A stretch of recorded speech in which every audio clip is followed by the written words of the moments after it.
And hi, and welcome, Beatle fans, to another edition of Talk More Talk, a solo Beatles videocast. This is a show that most of the time we broadcast bi-weekly every 2 weeks, Monday nights at 9 p.m. Eastern, right here on our Facebook page. It's a show where we talk mainly about the solo careers of the Beatles. I'm Ken Michaels. Hopefully, you know me for my syndicated Beatles radio program called Every Little Thing, which just recently I got my 50th radio station. So I'm very happy Ah, about that. And congratulations. thank you.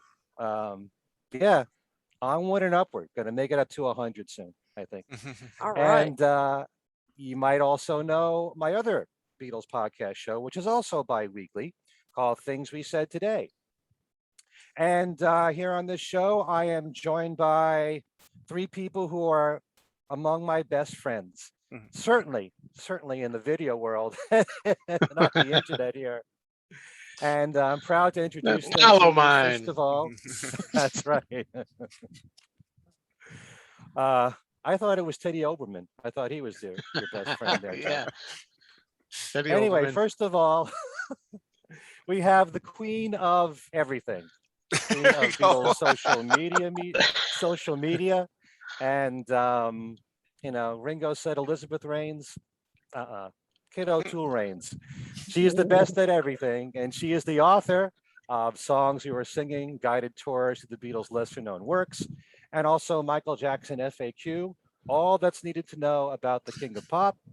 And also, thank God, a shorter title here, Tandem and the Beatles, that she wrote with Ken Womack. Welcome, Kit, to our show.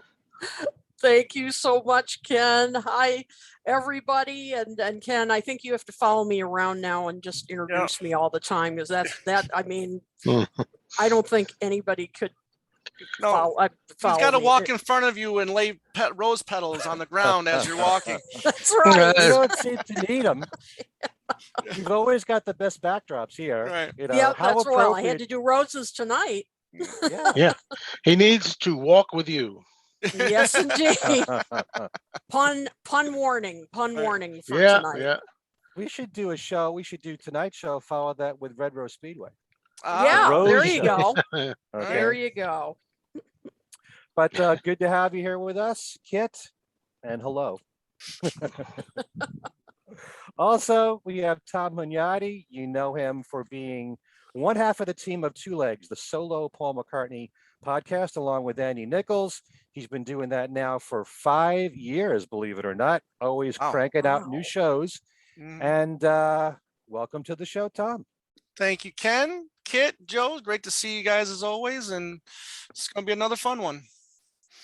Yep. Okay, Tom. And we also have Joe Mayo, also known as me, Mr. Mayo. And he has how many subscribers now to his YouTube channel? I've lost count. 11,000 change, I suppose. Okay. A long way off from 1 million, but I'm trying to go there. Going up. Oh, yeah, that's right. But Joe does a lot of shows on pop culture and, of course, the Beatles. Every time Yeah. I have YouTube on. He's there all the time. Yeah. Yeah. Like 24/7. So Yeah. welcome everybody to our show. This time out, we're going to be taking a look at this album right here, There you go. which this year, actually next month, celebrates its 40th anniversary. Can't believe it. Yeah, I remember buying it when it was new, 40 years. I remember that too. And actually, I think Joe, most of all, is looking forward to this because ever since he's been a part of this show, he's been plugging this album right behind him. You've got that cardboard cutout, stand-up display of Ringo. Yeah. This is your moment. I can't see it because of the You're glare. standing with Ringo. Well, you do that all the time. You sit with Ringo. You're always with Yeah. Ringo in the background there. And He that's looked like he So, wanted to we- join the village people in that shot. A little So bit. when yeah. you're walking towards him, do you stop like he's suggesting? Well, that's the idea. Yeah, like a policeman, I suppose, he's doing like from the video. Put that out in like the street or something like that and see if people actually stop. Yeah, right. Would they? Yeah. Hmm. Well, anyway, we're going to be reminiscing about Stop and Smell the Roses on today's show. And before we do, we have, as usual, a lot of news to get to. And this is actually our first show in 3 weeks. So we got a lot of catching up to do right here on Talk More Talk. First of all, last Thursday, there were free screenings in venues and online of John and Yoko's Imagine film in celebration of the album's 50th anniversary, accompanied by a Twitter listening party. Also on Friday, we saw a limited edition special white vinyl release for John Lennon's Imagine. Following the incredible box set that came out in 2018, this is a double vinyl release with the remix of the album from Paul Hicks and an album of outtakes, similar to the double vinyl version that came out at the time of the box set. The only difference is this is all in white vinyl. It's for the collector. I think I'm looking at a few of them right now here on this screen. I did not get it. Yeah. Tom. Tom, you have it? No, No. I passed as well. Oh, wow. Wow. Well, let it be. But- Let it be. It's not Paul. Let it be. That's not Paul. That's Hey, true. hey, Get back and let it be, or No. priorities right now. yeah. Yeah. All right. Well, there's more here on John. Abbey Road Studios proudly announces a John Lennon Imagine Folio in partnership with Yoko Ono Lennon. This is a pair of A3 limited edition prints exclusive to the Abbey Road shop, which detail facsimiles of John's drawings and handwritten lyrics. Limited to 500 prints, the Imagine Folio makes for a perfect collector's item. Another collector's item here to talk about. Speaking of which, get ready there, Tom. A brand new limited edition issue has just come out for the Super Deluxe Edition magazine on Paul McCartney's Press to Play album. Right on cue. Only 1,000 copies were made, all of which were signed by editor Paul Sinclair. And the first 500 are signed by, look at that right there, Tom has it, Hugh Padgham, who co-produced the album with Paul. It includes an interview with Padgham, stories behind all the songs, plus others recorded during the sessions that weren't included on the album, like Spies Like Us and Hang Glide. And you just got that today, right, Tom? Just today. Absolutely. So haven't even had a chance to look at it. So now here's the thing. Now you said there was 1,000 made or printed, and then the first 500 were signed by Hugh, correct? Right. Okay. As you can see here, I have copy 561. So that tells me that maybe he signed more. Okay. That's just what I read. Yeah. No, in the press release yeah, for it. Yeah. absolutely. And I've read Or that too. Maybe he signed the last 500. Hey. Wouldn't go. that be great? It's possible. Who knows? Anything's possible. Yeah. Also, 2 days ago, Paul McCartney was at an exhibition in London that was quietly dedicated to Linda McCartney by artist Brian Clark, who was Paul's collaborator on his stage sets during the 1989 and 1993 world tours. He also did the album covers for Tug of War and Flowers in the Dirt. And in the 90s, Clark collaborated with Linda for a series of stained glass artwork. So that's where Paul has been in London a couple of days ago. According to one of my most reliable news sources, Darren DeVivo, a never before published cassette tape with an interview with John and Yoko from their famous winter stay in Thai northern Jutland from January 5th, 1970, will soon be up for auction at Brun Rasmussen Auctioneers in Copenhagen. The 33-minute long recording includes a conversation between the famous couple and 4 16-year-old schoolboys who are allowed to interview Lennon and Ono for their local school magazine. And at one point, the never published song Radio Peace is also played. The cassette tape has an estimated price of 200,000 to 300,000 Danish krone, translation in American money between $32,000 and $48,000. The auction will take place September the 28th. Also, with thanks to our listener, Tom Brennan, who also supplies us with lots Yes. of news here. Yes, indeed. Cherry Red Records will be releasing a DVD called The Beatles and India feature-length documentary. It's described as a documentary exploring the Beatles' lasting legacy from their culturally groundbreaking time spent in India and a unique historical chronicle of their enduring love affair between the group and India that started over 50 years ago. It features rare archival footage, recordings, and photographs, eyewitness accounts, and expert commentary, along with location shoots across India. It's inspired by Ajoy Bose's book, Across the Universe, The Beatles in India. It will be available also on Blu-ray, and it comes out October 29th. To order this video, you can visit this website, cherryred.co.uk, and type Beatles in the search bar. Same company that did the McGear reissue and the Ramon. That's right. CD. Okay. All right. Have to get in contact with them about this. Chris Englehart's final book on Beatles side projects, that's songs they wrote, performed, or produced for other artists, to be called The Beatles Fully Uncovered, is being delayed Oh, from its original October 1st date to the fall of 2022. This is due to many new discoveries and updates for existing chapters from his previous two books on the subject. oh, So if you love studying this other side of Beatles history, as I do, Chris's books are a must buy, and I'm Yes. sure it'll be worth the wait. Okay. The Weaklings have a new live album, which comes out this Friday.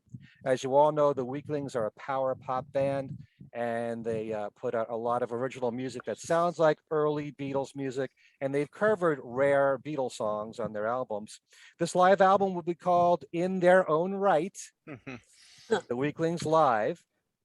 It's made up mainly of original songs, plus live covers of the Beatles' The Word and Baby You're a Rich Man, plus a tribute to Fountains of Wayne's Adam Schlesinger with their cover of That Thing You Do. And as I said, that comes out this Friday. Peter Asher resumes touring this Thursday for 5 dates in New England and New York.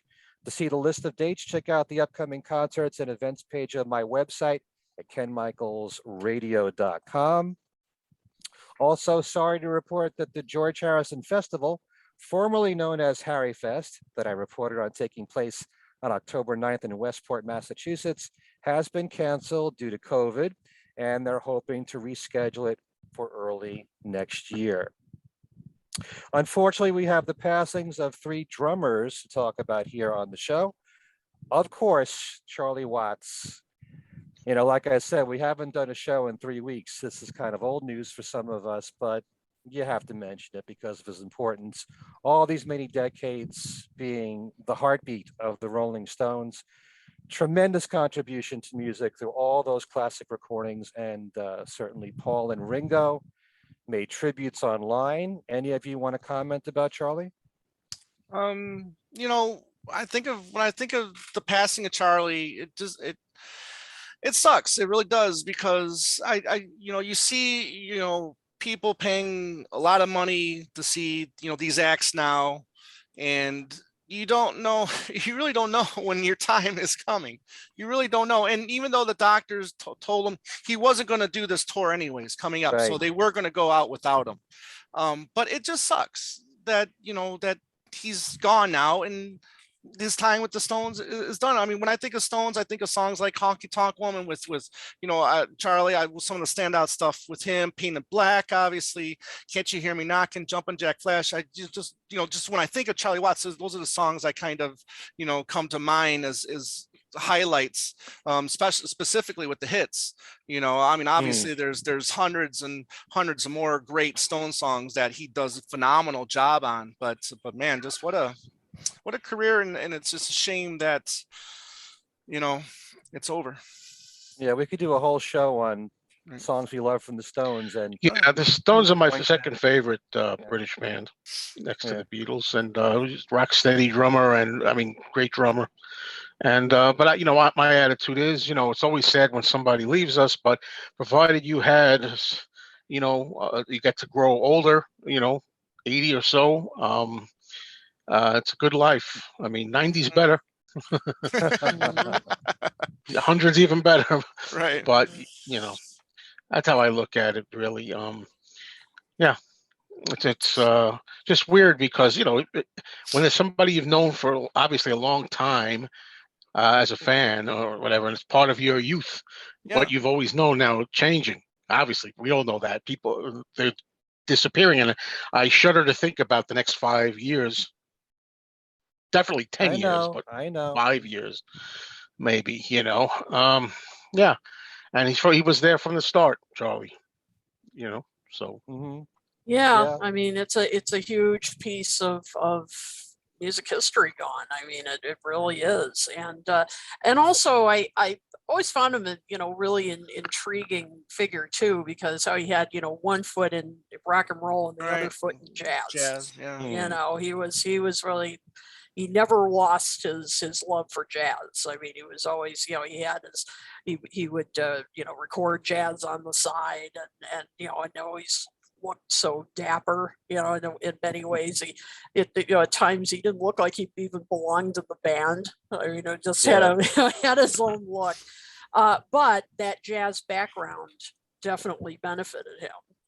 In the way he played. I mean, Yeah. because he was rock solid indeed, but then he could do, he was so versatile, and having that jazz background definitely was a huge bonus. So, yeah, I mean, just as you said, Joe, I mean, logically that we're going to lose, more and more of these yeah, it's still legends, sad. but it's still When- sad. Yeah. Absolutely. And when you're dealing with the icons, I mean, the Yeah. biggest names, it's real tough to Yeah. deal with. Yeah, Um, definitely during those 60s and 70s acts that, were already established by the time I was born, and then still going as I'm discovering music. It's really, Exactly. sometimes it's really hard to deal with that when you've known them for, I'm 48 and I haven't lived, without Charlie Watt now. Exactly. Seriously, They're just I'm always there. I'm Yeah. Charlie Watts Yeah. AD now, Yeah, exactly. Exactly. it's like it's cliched, but it's true. These people are part of our DNA. Yeah. Mhm. And I've often said that, and I related this to Ringo. There are certain people that you just take for granted because Yes. people Oh, spend a lot of absolutely. time with the front men. Yeah. And when it comes to the Rolling Stones, I'm sure most people think of Mick and Keith, Yeah. but you don't think about the other key players Right. who were Right. a very important part of that sound. And Yeah. part of the reason why I love the Stones is for the drum beat behind the songs that drove Right. those songs. Yeah. And we take it for granted, but the music will always be a part of us. That's something Right. And I that think will that's never the difference change. with the Beatles too, in a way, because I see all the Beatles as kind of being in the fore in a way. I mean, of course, John and Paul, the biggest, and George, right? But Ringo, Ringo's always been, Ringo out there, promotion, do solo projects, talk shows, albums. He's always out there in the front, not just Well, behind. remember, you're also dealing with 30 years of Ringo touring, for being a Mhm. front man doing Mm-hmm. that. But there are Which a is lot of people incredible. who unfortunately look at the Beatles as being like John's band or Paul's band or John and Paul's band.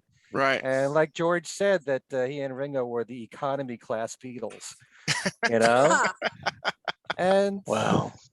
it all depends on how you look at it. I hope Yeah. that most people, when they study the Beatles, will realize that it was those four guys that made up the Beatles and the people around them, George Martin, Brian Epstein, the For sure. engineers, Sure. they all played a part, Anyway, let's talk about another drummer here, and that's Ron Bushey from the band Iron Butterfly.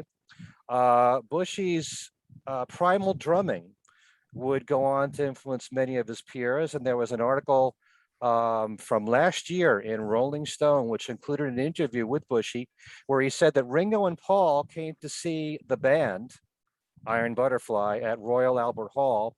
Ringo took him out to dinner and drinks and said to him, "I hope you don't mind, I stole part of your drum solo from Inagata Devita for the Abbey Road solo that he did in the end." And Bushey said, "I told him, not at all. I took it as a compliment coming from you." every now and then I've heard that about Inagata Devita. I wasn't sure about that, whether Ringo borrowed anything from it, but apparently he said that to Ron Bushey from the band, who just passed away. And I've also heard that the original drummer for The Circle, Marty Freed, died on September the 1st. The band toured with the Beatles on their 1966 US tour and were known for their hits Red Rubber Ball and Turn Down Day. And the group was managed by Brian Epstein. And in recent years, the group reformed with original member Don Daneman. And they're still out there with Don. So I remember hearing they had planned on possibly, working something out with the Fest for Beatle fans. Not sure if that's going to happen. Too. Yeah. So in their own way, the circle lives on through Don. And one last thing, let's close with some happy news. Happy birthday today. It's the big 5-0 for Stella McCartney. Oh, yeah. Okay. So as Paul would say, baby Stella. My baby Stella. It's about time, right? Right. About leaping time. Yeah, exactly. Very good. Very, very good. Yes. There's a lot of great photos of Paul and, his especially his daughters. I mean, there's a lot of great ones with James as well, but he just doesn't seem to be in the limelight as much as the Stella and Mary. But a lot of great photos of Paul and those two, very easy to just see the love, that they have for each other. Yeah, well, they're a very close-knit family. Yeah. And, Mary and Stella do a lot to promote, along with Paul, Linda's work as a photographer. And, the family are vegetarians. Yep. So they're very close in so many ways, always supporting of each other. It's just something to admire about the McCartneys. And I always gave Stella a lot of credit too, because, in the beginning of her fashion career, a lot of people were saying, oh, she just got the position of Chloe and everything because of her father and, and all that. But she sure has shown them. I mean, she's been a successful designer. Yeah. I mean, I can go run and get my wife's pair of McCartney shoes or Stella's shoes if you want and see how nice they look. She loves them. Yeah. She absolutely loves them. Yeah. Absolutely. I mean, she has definitely been, successful, and she has earned it. Yeah.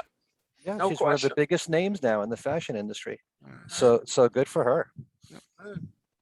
All right, so we're going to discuss, as I said before, this album right here, Stop and Smell the Roses, which came out in 1981, 40 years ago next month. A little bit of info about the album. It was recorded from July 11th, 1980 through February 12th of 1981, released October 27th of 1981. It peaked at number 98 on the Billboard album charts here in America, had lots of contributions from people like Paul McCartney, George Harrison, Harry Nilsson, Stephen Stills, and Ron Wood. And at the time, Ringo moved from Portrait Records to an RCA subsidiary. Actually, Portrait was part of CBS, and he moved to Boardwalk, which was a subsidiary of RCA in the United States, and he was on RCA in the UK with this album. And after this album didn't do well, both labels dropped him. So he was a man without a label. Yep. And as I said, Paul and George contributing to the album. John Lennon was going to be involved with this album. And in fact, on November 26th of 1980, Ringo and John met at the Plaza Hotel in New York, and John offered him a demo of Life Begins at 40, which we've heard before. It was on the Lost Lennon tapes and also the John Lennon anthology box set. It was also reported that he gave Ringo a demo for Nobody Told Me, that every now and then you hear was written for Ringo. Right. Sometimes I just question this, because if that's the case, why did John spend a lot of time with the studio musicians that he had during the Double Fantasy sessions? Interesting you should say that. I just got a John Lennon, another bootleg of that, Lost Lennon tapes stuff. And I heard the one when he says, this one's for Ringo. and he Right. at the beginning, and he does Nobody Told Me. Yeah, well, the song So- has a bit of history because it started off around 1976. He started writing the song, and he made a demo there. I'm not sure which one he says this one's for Ringo. It might have been originally for him, but I've read that he gave a demo of that song to Ringo. I'm not totally sure if that's accurate, and Ringo never talks about it. That's never brought up in any interview. So it is possible that originally it was written for Ringo, but John did a great recording of it with his band, and it became a huge hit for him, released on Milk and Honey. John and Ringo set a date of January 14th, 1981 to record together. And unfortunately, because of the circumstances of John's death, Ringo obviously found it too difficult to record. And the irony of a title like Life Begins at 40, which Right. applied to both John and Ringo. And Mhm. here John's life is being taken away. Unfortunately, there were no John Lennon songs to be represented on this album. Originally, it was going to be called Can't Fight Lightning, and you guys have the Starstruck CD there in front of you yeah. with the original album What did I cover. do with it? Oh no. Well, we'll much- bring it Here up. it is. Oh, there it There is. Okay. It's also in the CD. Yes, that's right. Mhm. That's Yeah. the cover. It's got Barbara on the That's right. bottom there. See? Yeah. Yep. Oh Should've yeah. taken it out. Yeah, she's Yeah. cut out on this on the Starstruck. Yeah, I So they wonder- kind of cropped her out of there. Nice cover design. Mhm. So let's just start this conversation. Well, first of all, I didn't mention that obviously all Beatle fans and music fans of the world were looking towards the other Beatles to know if they would say anything about John's death and their music. And of course, George had All Those Years Ago, which was a big hit the early part of 81 before this album came out. And Paul had Here Today on the Tug of War album. There was no actual tribute to John on Stop and Smell the Roses. Again, must have been really difficult for Ringo to deal with. How do you confront that situation? Right. But since all of us are different ages here, we all come into the Beatles and their solo music in different ways. And we've talked about this before, like with you, Kit, with, through Michael Jackson, appreciating Paul and investigating Paul's music. And from that, studying more and more about the Beatles and also their solo music. And, not all of us had the luxury as I have to follow every album as it came out chronologically. Right. So for you guys, how was it for you? When did you first discover this album? Were you trying to listen to their solo music in chronological order? Or did you just, take whatever you can get or find in a record store and then, investigate the music that way? So let me start with you, Kit. With Ringo, I was kind of a latecomer to Ringo's catalog, and I really didn't really try to, go chronologically with his stuff. I remember encountering this album through a catalog, a mail order catalog. It was a collectibles catalog, and I think it may have been just called Collectibles. I'm not sure. I'm sure it's long out of business, but and it was billed as a twofer that you could get. It was Old Wave. Yes. Yeah. Okay. Old Wave and Stop and Smell the Roses. It was issued on the Right Stuff label. Right.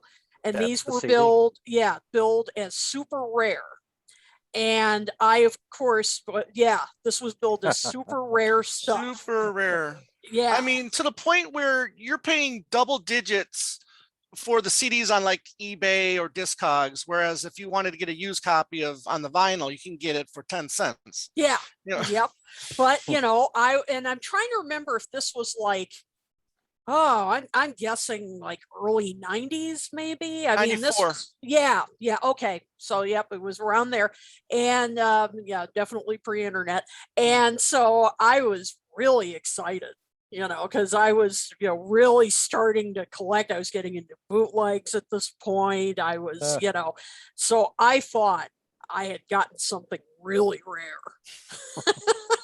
Because that's how it was, pitched in this catalog. And so, Right. so I got these two together.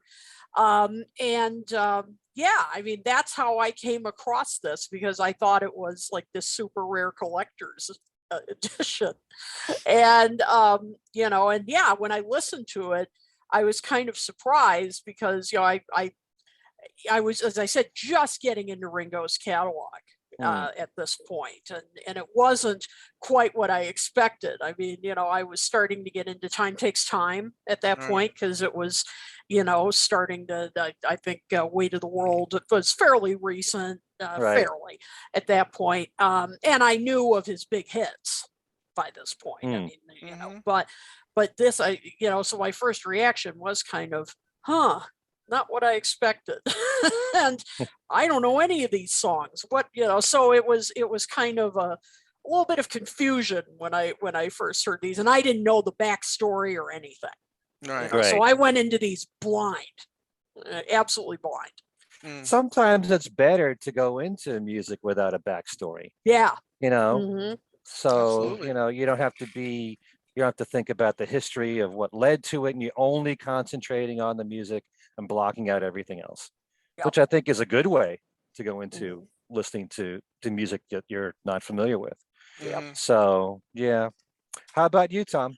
When did you discover this album? Well, right around the time of Vertical Man, my uncle and I, we got the album ourselves. We loved it. And I was like, okay, since I had been already getting a few things from Paul, John, and George, okay, maybe we should get some stuff for Ringo. So I remember finding, obviously the Blast from Your Past and the Ringo album. Those were easy to find.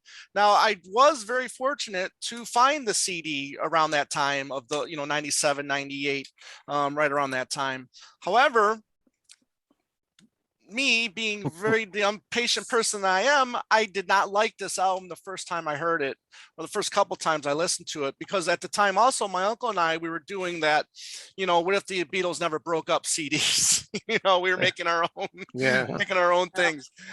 At the time, I couldn't stand this record and I got rid of it. I sold it. I got rid of it to a used record store.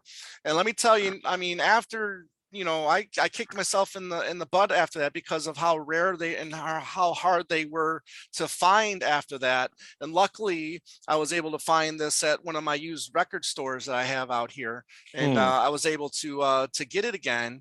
And let me tell you, I'm glad I did, because as I will find out later on the show, I mean, I really like this album a lot now these days. Yeah. So it really, I'm glad. I'm kind of upset at myself for not really giving it, a few more listens, and just, being, at a rush and just, discarding it rather than, letting it, grow on me a little bit. But all is well now. So. Well, that's the frustration that I have talking to some fans who don't give albums a chance. Exactly. Not just with solo Beatles, but a lot of music. A lot of music. I mean, I can't tell you how many albums that I've had in the past, got rid of them for whatever reason, because I was tired of them or for whatever reason, and then have bought them, 10, 12, 13, 14 years later, down the line, because I missed them. Well, my whole thing with that, if I may, is that, how many albums are there on the planet? Quite a bit, right? Yeah, a lot. You can't. I won't, and I can't listen and re-listen and re-listen and re-listen right, over and over, and get reinvested in things. No, I get that. Yeah, absolutely. But something for me, as I always say, is when it's something that I'm interested in, like whether it's Ringo, Paul, George, John, I feel like, well, let me give that more time, because that's my thing. I'm invested in them and I want to learn it and make sure I don't miss anything. That's just me. But yeah, well, I think with most albums, it takes a while before you become familiar with the whole thing. For any artist, it's very rare when on first listen that an album's great. You usually have a few songs that grab you instantly, and the rest of the album has to grow on you. And that's how most albums are for me. Not even every Beatles song I loved on first listen. Some took several listens. But yeah, but yeah. So do you think, because we're talking at a time, and hopefully we'll have a whole show on this this period when Ringo, after Goodnight Vienna, the sales really dropped. Ringo's Rotogravure, Ringo the Fourth, Bad Boy, and then 3 years after Bad Boy, Stop and Smell the Roses. Sometimes I think, and this, I'm just going to throw this out to you guys and to our listeners, that there was a formula Yeah. to Ringo's albums: 10 songs, 5 on each side. Get all my best friends on there. If I can get the other Beatles on there, try that. Get some other superstars. Do a couple of cover versions. Albums are very similar. Bad Boy actually was a little bit different because it wasn't a superstar lineup with, a lot of superstars throughout, track after track after track.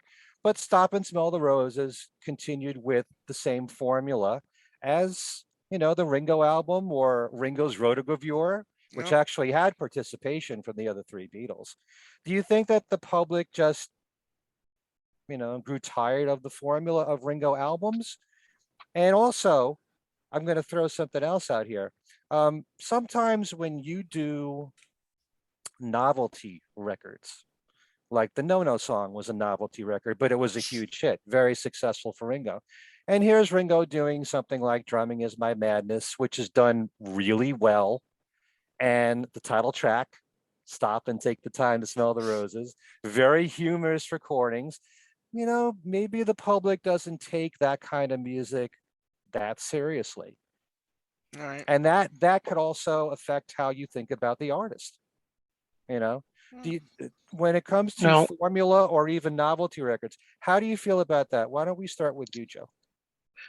Well, by this time, I think the problem is, unfortunately, that people were, I don't know if I'd say tired of Ringo or just they were forgetting about Ringo because he did so well with the Ringo album and got so many hits off that self-titled album, and then followed through with Goodnight Vienna with the No No song, for example, and there was good stuff on there, and he kind of like carried that over. But somewhere along the line, and we don't really know how, by the time we got to Rotogravure, all of a sudden, yeah, it wasn't as much of a winning formula. And I'm wondering what happened. I'm thinking that maybe, I think I'm safe in saying, although I enjoy Rotogravure, I don't think it was as strong as Ringo or Goodnight Vienna.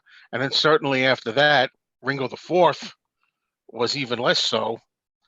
And I don't agree with Bad, that, but well, Bad Boy, the conventional wisdom is that that's what people, the general public thinks.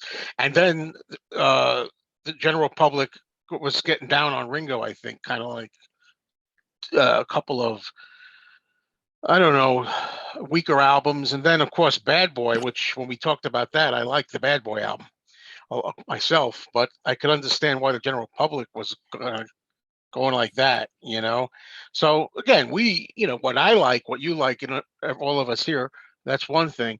But what the public at large thought of and why Ringo lost his audience, I'm thinking maybe that's what happened. I don't know if when you talk to Kit and Tom, I don't know if you just forgot about. I was going to like offer some stuff in there too as to when I first heard the album and what I thought of it. Well, by that time, I was already really invested big time because I would say my first album that I actually went to buy, a solo album, to get as it was new, was probably in February or so of '79 for the self-titled George Harrison album.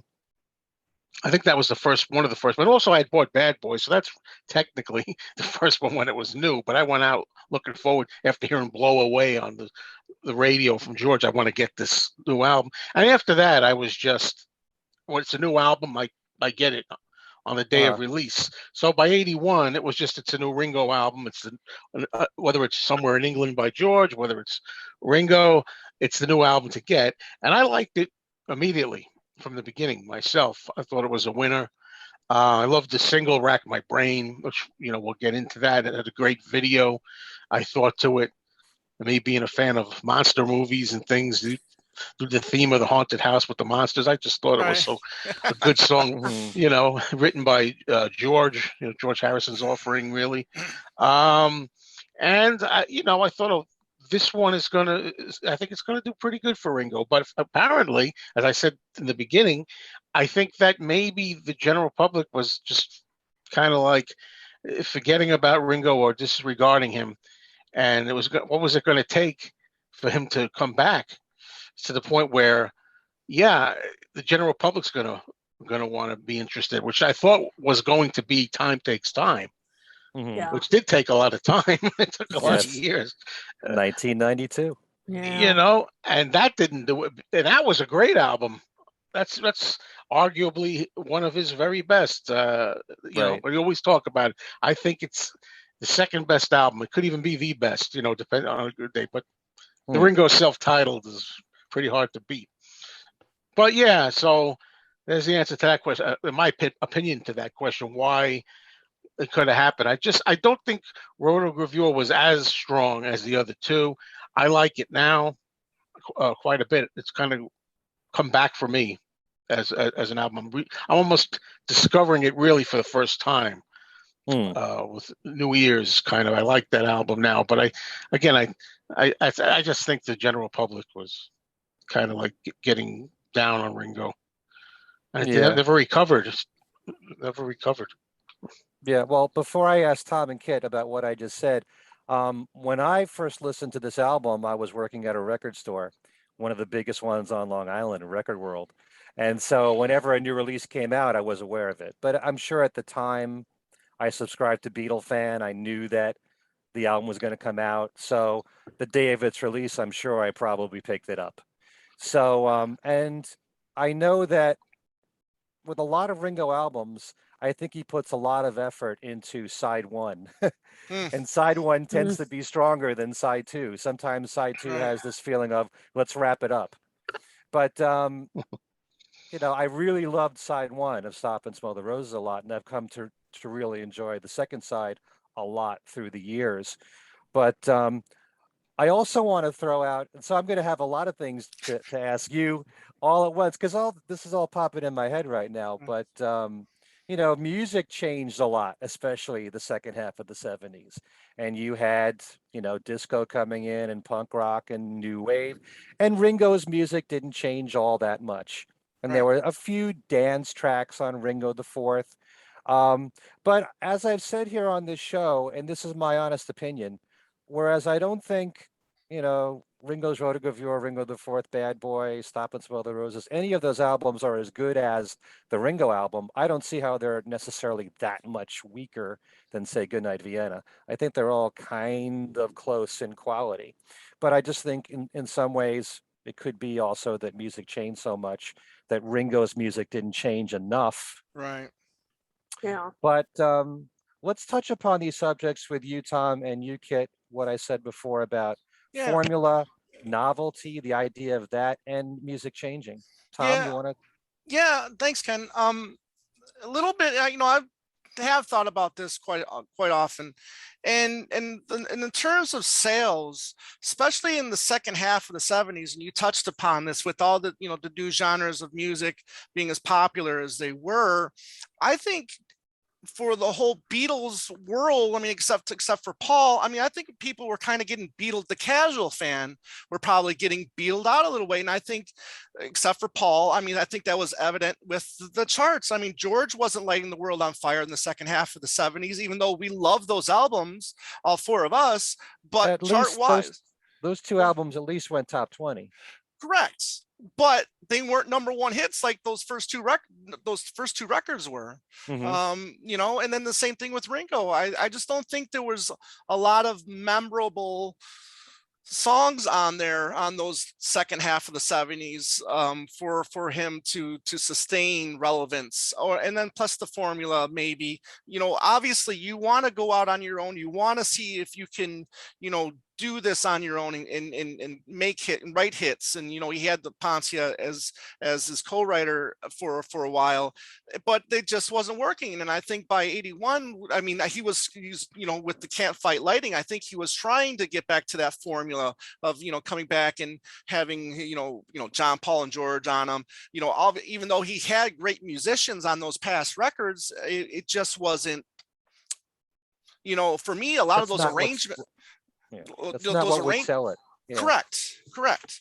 So for me, I mean, I can see the general public just getting kind of burnt out on the Beatles. And then, obviously, Bee Gees are hot. Frampton, Fleetwood Mac, there's just so many, in disco, and there's so much, to choose from. Elvis Costello's coming up, all these great Police, all these great bands that would go on to be huge in the 80s were coming up and getting popularity. So I can just see a lot of them just moving along. Yeah, right. I didn't feel that that people were burnt out on the Beatles. I mean, as a group. Well, maybe not as a group, solo, but as individual artists. Yeah. I mean, the exception being Paul, because he was still having great success in the second half. Because I mean, you had the 70s. Rock and Roll Music Right. album was that's when I started I was really getting into them in 75 to like 80. That's when I was really getting heavily into them. But not just for me, but they were still, and they had, they made the Sergeant Pepper movie, it's, Bee Gees and everything, but they still would seem popular. But I'm with you on the other part of it, the solo area, maybe not as Ringo especially. Well, I think Rock and Roll Music did extremely well, but then all the other compilations, less and less. I think that the public got kind of tired of it. The whole idea of the Hollywood repackaging. Bowl. Hollywood Did Bowl. well. You got yes, love songs. very good point. Yeah, Love but songs. they weren't as successful as Rock and Roll Music. Still successful, but No. each one getting less and less. And by the time you had Real Music and 20 Greatest Hits, it's basically the Beatle fans who will buy everything. Right. Mm. And that's it. Yeah. So, and I definitely felt, being in radio back in the 80s, that there was a Beatles fatigue as a group in that decade in particular. And it really bounced back in the 90s when you had, the BBC and then the Beatles anthology happening.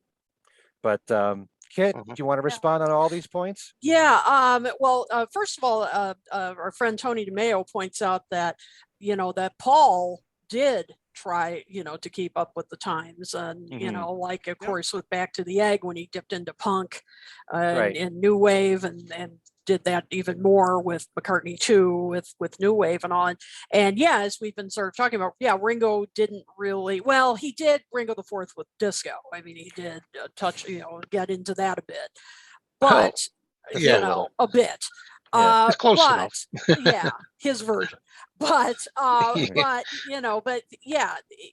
think that was part of it. That I think by 81, I mean, he really hadn't changed that much. And also, I want to point out, that's really walking a fine line. I mean, Paul was able to do that he was able to try these new styles without going overboard. I mean, you hear that sometimes where you hear older artists try different styles, and, like hearing Paul rap would be ridiculous. I mean, that would, I hope he feels the same. Yeah, I mean, there have been cases where, some older artists have tried, they go way overboard with, trying to sound current. You have to strike a balance where you can adapt some modern sounds, but still stay in your lane to a point. So that's hard.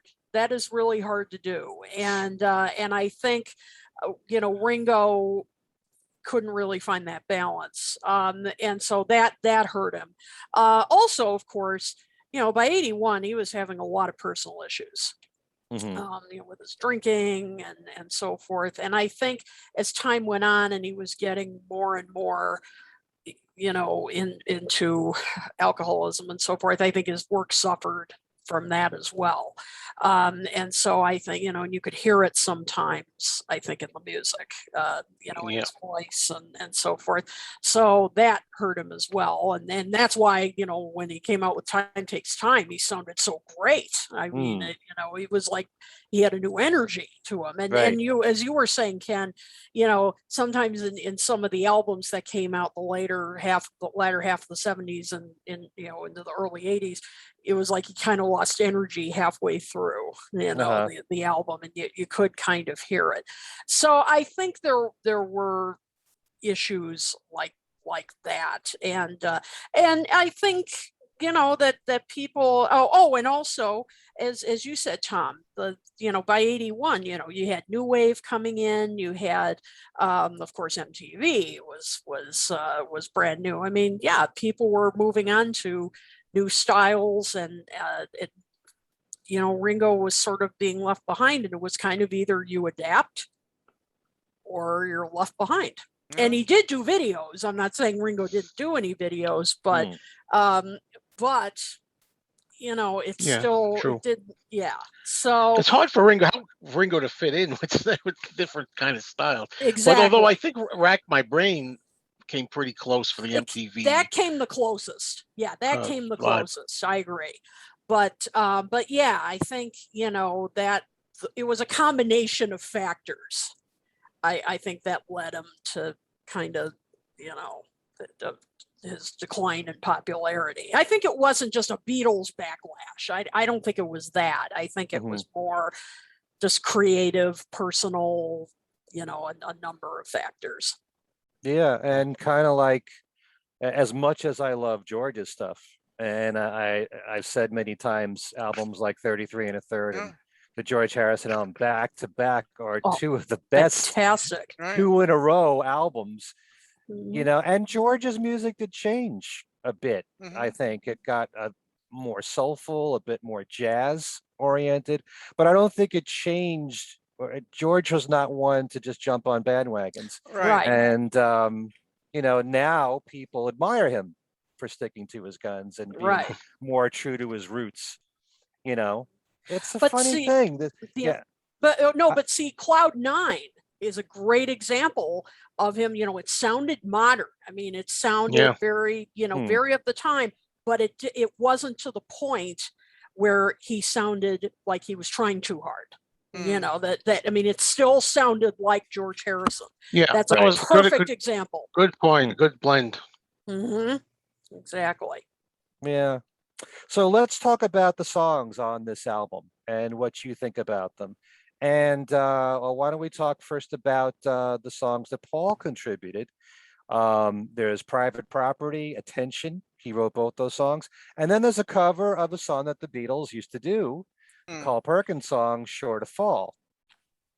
And by the way, Lawrence Juber is present on a few of those songs.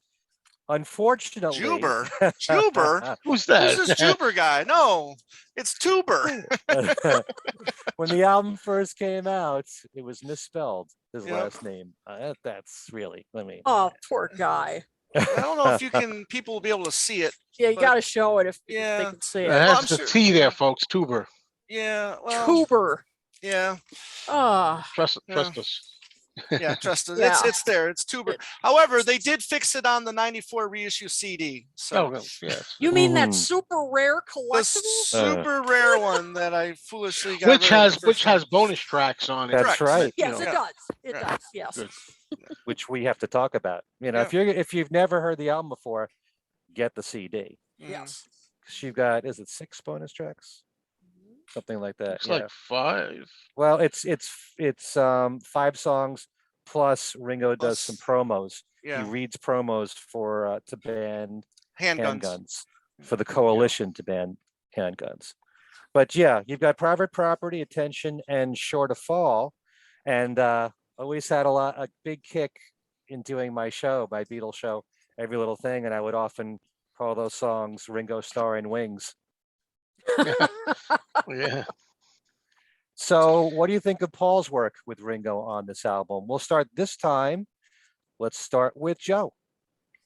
Okay, this is something I was hoping you wouldn't. But no, I enjoy Uh-oh. I enjoy both Paul songs on here. Private Property. I think it's a great opening. Not, it's funny. Not great songs. Not Paul's best work. I don't think. Private Property or Attention. But yet I like Ringo doing them. If that makes any sense, I accept them. I like to hear Ringo singing "Private Property."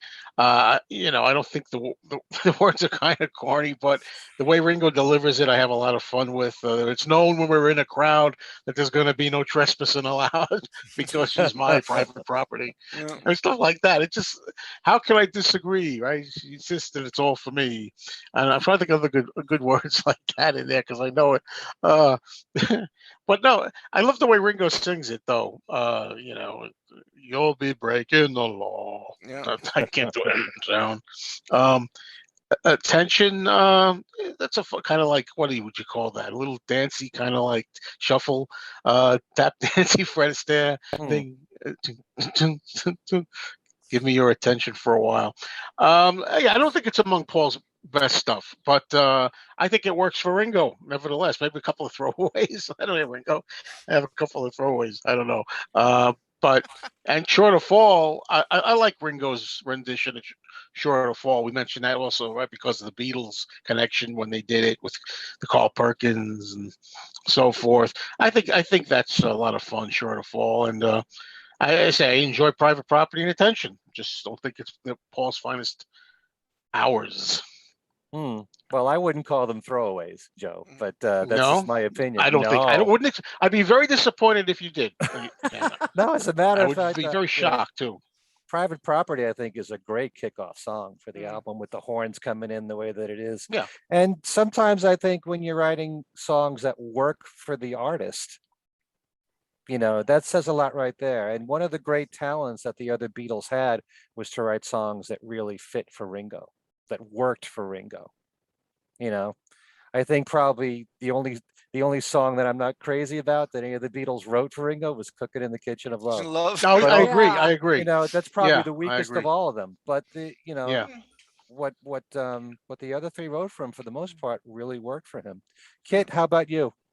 Well, Private Property, I have to go with Joe on that one, that I'm not crazy about the lyrics. I don't think those are among Paul's best. I will say, though, it's well arranged and produced. I was, I think Paul did a great job on that. Like the bass line and the horns, as you said, it's, so I do like that. And it Yeah. is kind of a great opening track It in is, that it is. sense. I like it in that sense. Yeah. But yeah, not now. You're not going to like this, Ken, but Attention. Oh man, I just, wow, those lyrics. I mean, they're Your just, love is fine. I Your mean, love can be mine. What's wrong I with mean, Right. it was like, Cliched. it was like Paul grabbed every cliche he could find and put them all in one song. Come on, baby, give it all you got. Oh, yeah. See it in the Get- children, people of tomorrow living for today. I We can love only that get it line. if you Get try. into the power of the one. I love mean, those lyrics. Oh, I mean, I just thought, oh my God, that was like, But yet lyric it's number fun. I'm having fun when 75. I'm listening. When I listen to it, I'm It's having a a cute good time. shuffle. I get that. And the do backing vocal. I just could not. I just could not. No, I'm sorry. I mean, I just could not connect with this one. I just thought that was not one of Paul's best. So sorry, everybody who likes this song. I just no. Magneto and Titanium Man or Attention? Which one? Oh God, I take Magneto and Titanium Man to this. Okay. Oh, hands down, hands down. Now, Sure to Fall, I love. I thought this was a lot of fun. First of all, I love Country Ringo. I mean, he is so good. I wish he'd do another country album. I mean, he's just so, yeah. He is so good singing. And I love the Beatles sort of throwback here. Kind of the nod to the early Beatles years. You're doing this cover, he's just so good at singing. Love the steel guitar. Great production from Paul. Lawrence Tuber is on here, which is great. This is one of the highlights of the album for me. is this cover. So Yeah, so you definitely mentioned. Sorry, definitely go the ahead. three. Oh no, just definitely the three. Don't forget the Sure to Cooler Fall's my film favorite. too. I don't know Oh, if and the anybody Cooler film, was yes. going to mention that, but those Mhm. songs, at least Private Properties in there, and so Yes. Sure to Fall, right? Mhm. I think It's a they little all are. film. I think they I all think all are. three. Yeah. I think Attention's Those- in there too. Yeah. Yeah. It's a Yeah, good you little, a mentioned fun little film. you mentioned the steel guitar, which is Lloyd Green Lloyd Green. playing that, the same guy that played on Sally G. Yes, that's right. Yeah, love that. Love that. Yeah. Oh, Ed Rising's booing me. It loves attention. I'm sorry, Ed. He's taking my Philly soul class too. I'm sorry, Ed. Sorry. Hey, Okay. Hey Ed, you come to the Fest for Beatle fans, you hang out with me. Don't bother with me. We'll sing Magneto and Titanium Man together too. Oh, Tom, your thoughts on Paul's songs here? I agree with Kit. All three songs I think are produced very well by Paul. The musicianship I think on all three are tremendous. I'm a big fan of Lloyd Green. What he did was Sure to Fall, and obviously Sally G. I think that's probably my favorite part of Sure to Fall is Lloyd Green's performance on that song. I dig it. Obviously we all love Ringo doing country, so that was a great addition to this album. Private Property, I agree as well. I mean, it's a good opener. This one, or Wreck My Brain, I thought would have been great openers for this album. I would have been fine with either one opening this album, and then Rack My Brain opening, and then followed by Private Property, or vice versa. But I do agree this is a pretty good opening track. It fits Ringo. It might have been a throwaway for Paul, but I think it was good for Ringo, as we know that all three of them wrote very, except for cooking in the kitchen of love. But they all knew Ringo, and they all wrote good songs for Ringo. Now, I'm not saying it's a throwaway personally, but I'm just saying maybe from Paul, it was probably not a track that he was going to do for himself. Attention. Now, when I hear Attention, especially the opening dun, dun, and then everybody needs it, I think of it as an off Broadway, the opening song to an off Broadway. Off Broadway. Oh, stop. For a Broadway show called Attention, and I just think it's it's like a good opening number to like a musical or something like that. Show tune. It works show on that tune. level. Yeah, exactly. So for that I kind of enjoy it. But I don't think it's I think maybe it's my least favorite of the three, but I don't skip it. I do listen to it when I do play the album. So I don't skip anything. Yeah, but but anything. again, all the tracks are very very well produced by Paul, and they're good on they have their moments, all three tracks. And Attention is schmaltzy, and that's okay. Ringo. I mean, it's while I don't think it's a great piece Paul of does work. schmaltzy very well. But it does fit Ringo, and he does schmaltz. He does. Does it? That's very important to bring up. It doesn't matter whether you like the genre or not. It's more like, does it work for Ringo? Right. And there's a lot of stuff that Ringo might do through the years that you might think is corny, or doing the novelty stuff like Where Did Our Love Go? Yeah, there you go. Oh no. But no. if it works for Ringo, and Where Did Our Love Go did not. No. That's one of the few songs that I don't like from Ringo recordings. But I'm in complete opposite opinion of what you guys have said about these three songs, because I think Private Property and Attention are great songs as far as catchy as hell, produced really well, like you said. I'm not hung up on the lyrics. I mean, lyrics are not as important to me as melodies and how catchy the song is and how it grabs you. Plenty of times I've sung along to songs and not really concentrated on what the words were saying. But I think these two songs work really well for Ringo. I love the drumming on those two songs. Especially towards the end, there's some fills there from Ringo that are very interesting. And the bass playing from Paul on Attention is really good. There are these descending notes that really add a lot at that one part of the song when he's playing it. And I don't mind a song like Attention being schmaltzy or Broadway-esque or show tune-esque. I think it really works for him, kind of like an up-tempo Step Lightly, if you will. And of the three songs, the one I liked the least was Sure to Fall. And while I love Lloyd Green and his steel guitar playing, I'm not a big fan of, and I said this about Hey Baby, Ringo's part of a crowd. He's one of many singing along. Right. His vocals are not really up front. He's like the same level as everybody else. Right. Let's just party with Ringo and sing along with the song. You know, I'd rather hear a lead vocalist, his vocals more up front. Right. And the reason why you do notice his voice is because his voice is so distinctive. I mean, you can tell, right? You know, even though he can stands out in the crowd, even though all the vocals might be on the same level, like you said, but you know, his vocals are so distinctive that you can tell it's him. But I get your point. I get your point. Raise his vocals a little bit more than the backing vocals. Yeah, that's the main problem I had with it. If his vocals were up a little bit more, I would like it much more. You know. I guess you're all going to say something really positive about Rack My Brain. I could feel it. So let's start with Kit.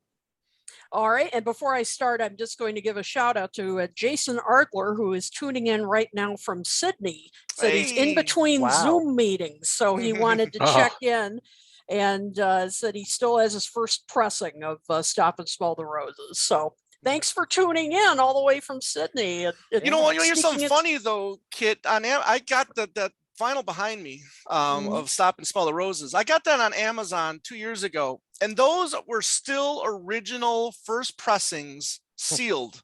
Wow! Yeah, Amazon, I have a few of them. Yeah, they that Amazon had.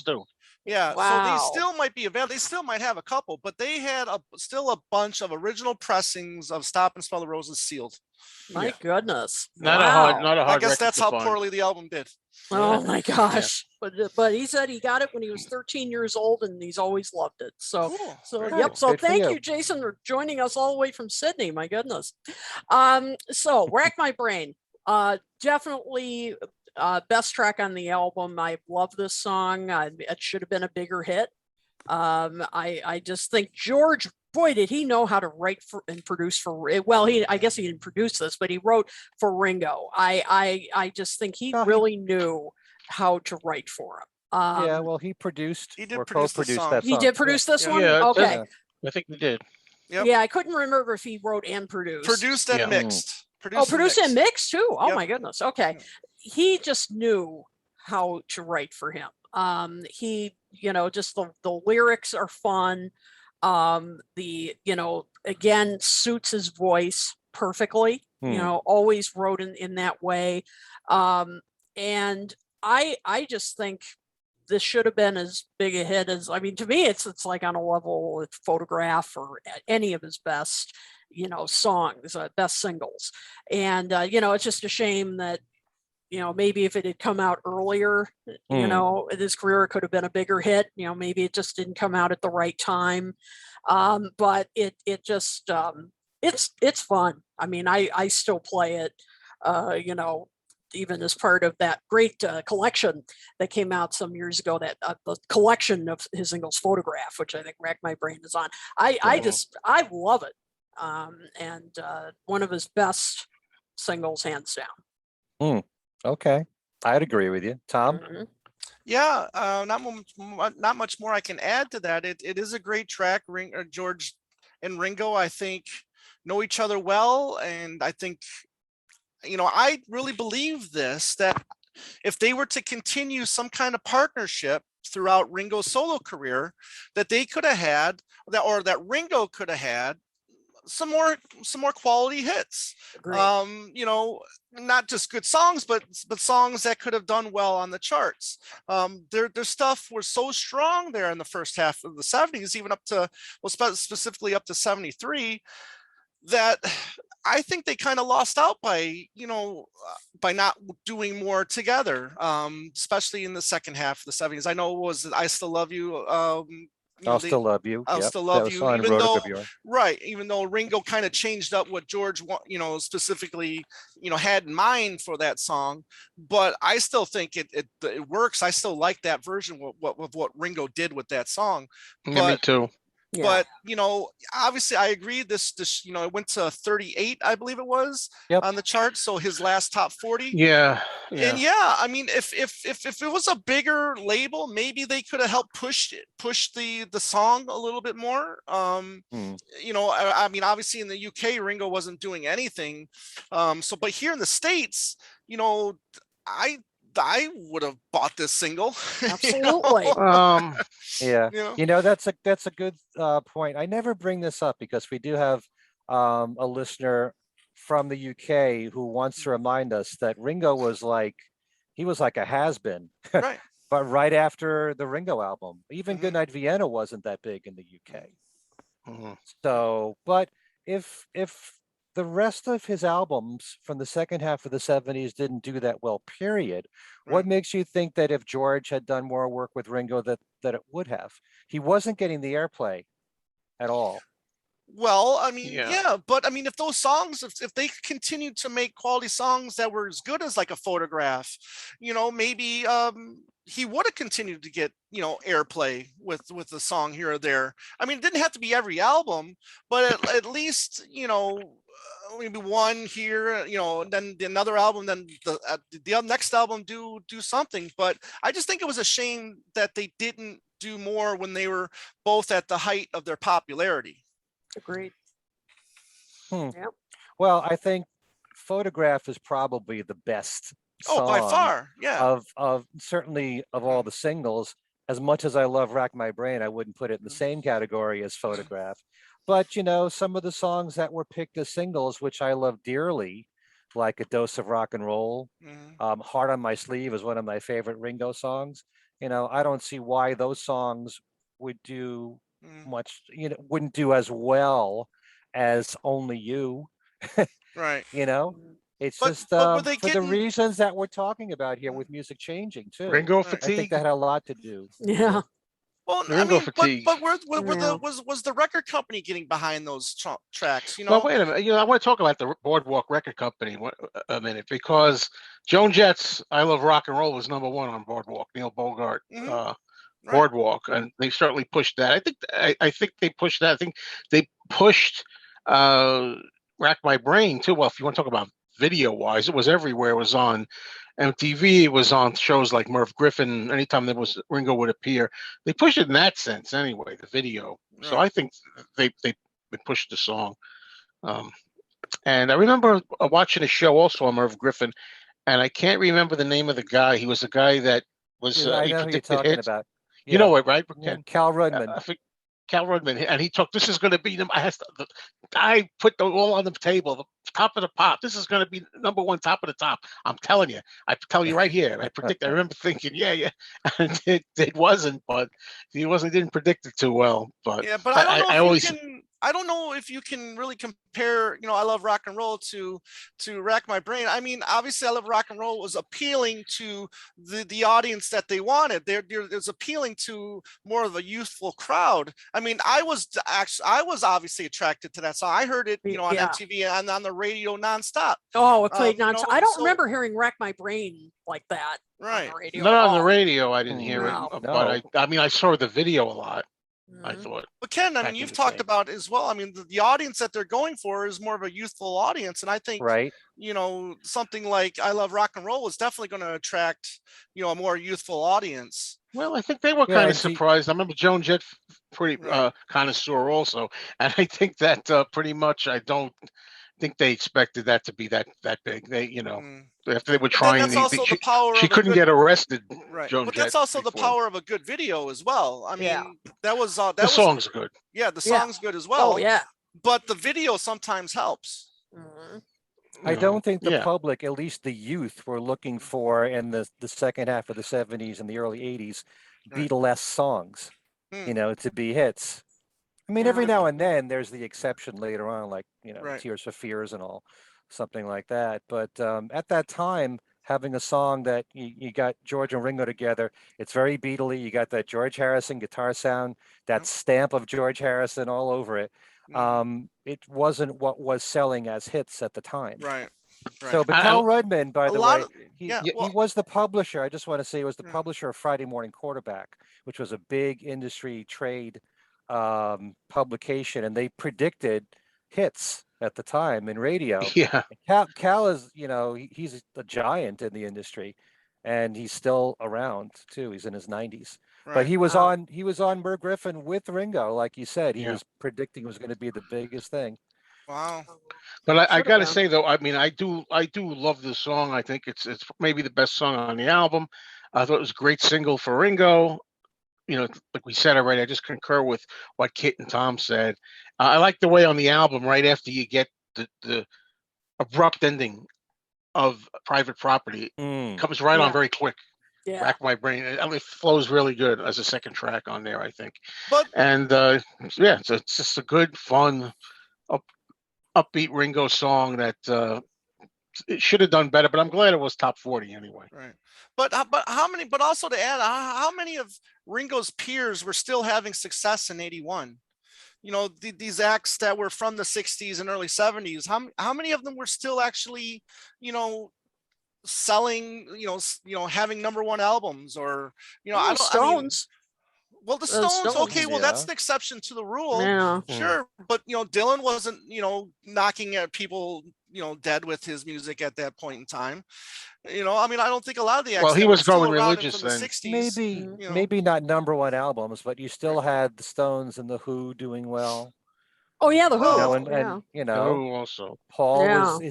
Paul was doing well. I mean, at well, least Yeah. Paul top was, 10 yeah. or the #1 Kinks too, albums. maybe. The Kinks Yeah. were doing well. Yep. Well, I don't think Face Value was setting the world on fire either. I mean, they were out there, they were doing videos, they were getting played. I remember, You Better You Bet was still Yeah, a that's pretty the big first hit. time I ever heard of the Who. Right. I was young, but I remember my sister, who's younger than me. Right. She was the one that's buying all the new albums, and she was playing "Who Are You" and all that kind of stuff. And Right. but Oh, and I was like, Bowie. oh, Bowie was still. yeah. I guess there are quite a Yes. few. Yeah. actually. Yeah. There Yeah. you go. Yeah. You There know. was, So- but then you also just, acts like Duran Duran were taking off, the Police were Yeah. taking off, U2, I mean, they were Yep. they were starting to leave that older generation behind. I mean, they were Yeah. really, taking off. Just an interesting comment here from from a loyal listener, Susan Gagney, who said, "I enjoy the Canadian single mix of Rack My Brain with the tuba up in the mix. It's so Right. unusual to hear a tuba featured in a Mm. rock song." Mm. Yeah, that's cool. I didn't know there was a different mix. Yeah, I've heard it. Yeah, you can Mm. definitely tell once you listen. Once you're told it's a tuba, you start hearing it as a tuba. Yeah, cool. So let's move on to a few other songs. Let's. Harry Nilsson played a big part in this album with "Drumming Is My Madness," which he wrote, and Harry and Ringo together co-wrote "Stop and Take the Time to Smell the Roses," which is the actual title of the song. Mhm. And then there's that medley of "Back Off Boogaloo," which closes the album, which is really a medley of, Beatles songs Right. interwoven around "Back Off Boogaloo," which to me, when I heard that, I immediately went to that cover that Harry Nilsson did around 1967 of "You Can't Do That," where he basically Yeah. he brings up a lot of lyrics of Beatles songs, Yeah. and it's all built around "You Can't Do That." This is the exact same approach. Mm. What Harry was doing back then with "You Can't Do That," I think, was very much ahead of its time. But it was kind of interesting that Ringo did this to close the album. But what did you guys think of Ringo with Harry? Joe, we'll start with you this Well, time. I was not a fan of the back off boogaloo business at the end. That's the only thing on the album I really don't care for. I mean, I say that, but again, listening to the album in its entirety, I won't say, okay, time to take it off. It's the last track on the album. I still listen to it, but it's not one of my favorites. However, I do like "Drumming Is My Madness." A lot of people pick on that song a lot. I don't think they get it. It's a tour de force. I mean, Ringo's the drummer. His drumming is his thing, and he's kind of having fun with it. And he even laughs at one point. I think he bursts into Yeah. laughing. It makes me crazy. And he starts laughing. I love that bit. But my real favorite sleeper to me that is "Stop and Take the Time to Smell the Roses," because it's a complete farce. It's complete have a blast. Novelty kind of record, like in the vein of, dare I say, "You Know My Name, Look Up the Number." And it's really enhanced, I think, by the video. If you watch the video, it's so fun with him, like marching around and getting hit over the head, whatever happens to him with a bottle or something. It's a funny song. It's supposed to be silly. It's supposed to be uh, making fun of yourself. And at the end, Right. of course, he trails off with him saying, "Stop and take the time to buy this album." Right. You know, so I could plant roses and smell them all day long. Go into your record shop and say, "Give me that record. I'm Yeah. going crazy with this record business. I want to stop it. You want me to stop it. Everybody wants it to stop." You know, and I love it. So it's very like tongue in cheek, and I have a great time with that. Yeah, he's not taking himself seriously, and I think a lot of people can relate to that. But then I was asking the question before, when he's doing this more comical stuff, maybe some people don't take him seriously when he does more stuff like this. Who's your And daddy? yet the No song was a huge hit. you Right. know? Tom, your thoughts on the Harry Nilsson stuff? Stop and Smell the Rose. Yeah, I really dig this track. I think this would have been making a great album closer with what he does at the end of the song, almost kind of like the same thing as You and Me, Babe. In a way, go out and buy this record. I think you're hearing it, and then maybe you'll go out and buy a second copy or something. I don't know. Well, it's a lot of fun. I really dig it. Now, the one thing I do have an issue with is Drumming Is My Madness, which is a fine track. But I don't know. Am I the only? I know Ringo plays the song, but am I like the only one that thinks that maybe he should take some liberties in the drumming area with this one? Maybe go a little crazy. Maybe make it sound like instant amnesia or something like that. Yeah. You know what I mean? Yes. I don't know if that's just me. You. I mean, right? No, it's not just you. Doesn't he say "Watch me now, Riz off"? And he's like, "Yeah, Riz off." Yeah, and then that's it. There's a little moment. It's just Well, Ringo's never been Keith Moon. And I something like that screams for some innovative fills or something like that. I don't know. It's fine, but I think it's just kind of a little, it could use a little more salt, a little more flavoring, if in the chef term, if you will. But a little more cooking. Yeah, a little more cooking in the kitchen of love with that track. But John's worst song. But Back Off Boogaloo, I'm not the biggest fan of when an artist revisits their past songs, Paul. But this one, I unfortunately, I don't think succeeds. When you've got something as great as Back Off Boogaloo, why kind of tarnish its memory by doing something different? I applaud them for doing something different, fine, but maybe put it on as a B-side. Don't put it on the album. Obviously it wasn't going to be on the original album. If it was Can't Fight Lightning, it wasn't going to be there to begin with. But I don't think it's a good addition to the album. Probably one of my two least favorites tracks on the album. I like what you said, Tom, about maybe taking that off, putting one of the other tracks on, and closing it with Stop and Take the Time to Smell the Roses. I like that idea. Yep. I'm agreeing with everything Tom just said. This doesn't happen all that often. Yeah, but, I know, right? Yeah, Kid, it's true. Kid, how do you feel about the Harry Nilsson song? I love Harry Nilsson. I really do. But these collaborations just don't do it for me. Well, first of all, I think we're all pretty much in agreement of Back Off Boogaloo. Yeah, because again, as you were saying, Tom, why re-record this? The original was so great, and to weave in all the different Beatles lyrics, I just thought that was very corny, and I just that didn't. He kind of in a way started a trend there, because a lot of acts, Clapton, McCartney, Stewart, they were all redoing songs for either like greatest hits or box sets. Yes. And by the way, I didn't mind the version he did. He did a rehash of it on "Give More Love," Back Off Boogaloo, I believe. Right. Oh, part 20. That was better. Yeah, if he had done like a straightforward version, it would have been okay, maybe. But it just got too cute, by weaving in all the different lyrics. Drumming Is My Madness. I totally agree with you, Tom. I was waiting for something to happen. As I was listening to this, I was waiting for some fun, really cool drum fills and something to happen, and it never did. It just, there were some cute lyrics in it. I mean, it's a little nod to Rod Stewart. Do you think I'm Yeah. sexy? Right. I mean, it was fun. It was cute. But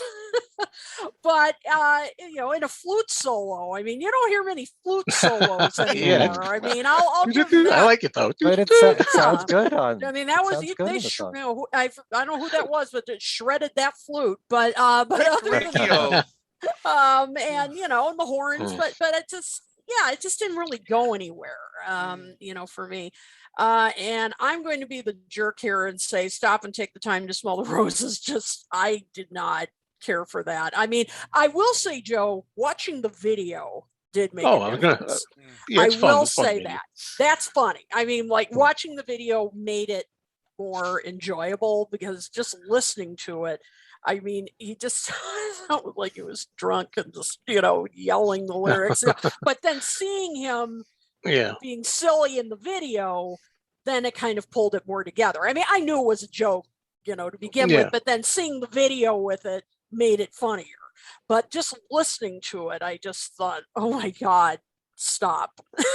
I mean, I just did not like it. However, I will also say, Tom, having it be a closer maybe would have worked better. Maybe it would have been, because it would have been kind of a funnier way to end the whole thing. It would have made more sense. But maybe also it's another reason why the album didn't do well, because I was a bit surprised. I didn't realize there was a video to it until researching, for this show. And I'm like, why did they a good promo, single for this album? I mean, I just, why would they think this would be a hit? I just, that could have been, because, Rack My Brain, Private Property, they go, yeah, absolutely. That makes perfect sense. But this, I don't think it's hit material. I wouldn't say make it a single out of it. No way. I mean, album I do have a track single. maybe. I think I do have a single of it somewhere. Wow. I think it's an unusual single or a B-side. I have it on Rep 45 somewhere. I get kind of confused when an artist will do a video for a song that's not technically a single. Yeah. Like the Maybe I'm Amazed, kind of, Stop and Slow. There's been a few other Stevie Nicks did big artists that have done promotional videos for songs that weren't singles. Yeah. And you just think, why would he do it for that song? I mean, that just astounds me. But then again, it's the title track of the album. Yeah. And then do all that work on the cooler. Right. Yeah. That's a funny thing, because with a lot of Ringo's videos, I don't recall, and I'm talking about the second half of the 70s going into Stop and Smell the Roses. I don't recall seeing it much on television, but among my friends who are collectors, they find a way to get the videos, or you go to Beatle Fest and you'll see them there. And that's the only way you'll ever see these videos. Oh, you can get them easy back there. A couple of people were asking. All Ringo's videos. Yeah, a couple of people were asking. You can find the cooler on YouTube. It's on YouTube. It was released in, I think it was 82, and it features I think it was all of Paul's songs. Paul's in there. Paul's in there. Paul's in there. Barbara's in there. Yeah. I think Linda. Yes, Linda's in there. I haven't seen it for a long time. It's very surreal.